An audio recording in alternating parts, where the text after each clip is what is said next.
masasabi mo sa tawag sa'yo na action hero ng time? Siyempre nakakatuwa, nakaka-proud, nakaka-overwhelm. Kasi pangarap ko lang to dati nung bata ako. Tapos maghanap na ako dyan. Parang kusa ng, kumbaga, unti-unti na natutupad lahat ng mga pinapangarap ko.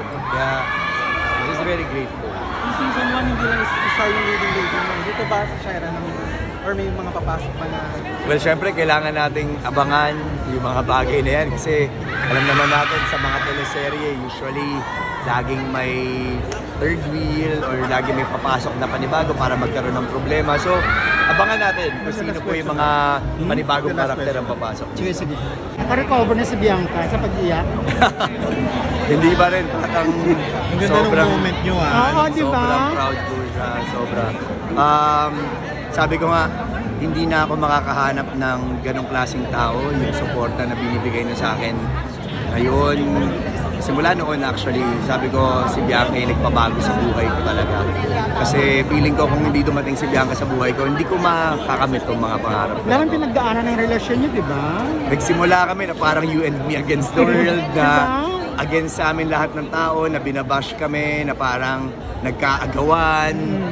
Pero sabi ko nga, never kami pumatol eh. Never kami nagsalita tungkol doon kasi alam ko na laging lalabas yung katotohanan at kung ano ba yung totoong nararamdaman namin sa isa't isa. And nakakatawa kasi ngayon nakikita na po ng mga tao, they're all rooting for us na sana habang buhay na kami sa kabila ng mga, syempre nakakalungkot mang isipin, ang dami po mga nagbe-break, especially sa mundo po na ginagalawan namin.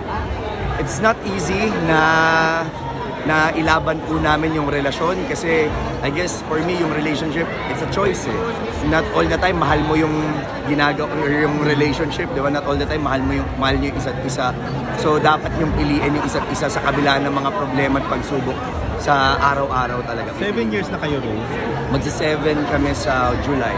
Yung iba after 7 years naghihiwalay. Naniniwala kayo sa 7-year each? Ako kasi personally hindi ako naniniwala kasi for me kasi kumbaga nakasulat na yan eh. Kung talagang kayo para isa't isa kayo talaga. And for me, basta malinaw sa aming dalawa yung suporta na binibigay namin at yung pagmamahal na binibigay namin sa isa't isa.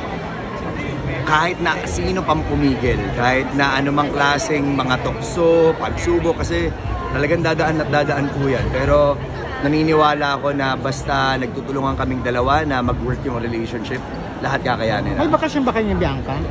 Hindi, so far wala pa. After po ng, dahil nga po nung nag-Green Bones sa MMFF, hindi kami nakapag-bakasyon. Pero ngayon kasi busy rin siya for Sangre.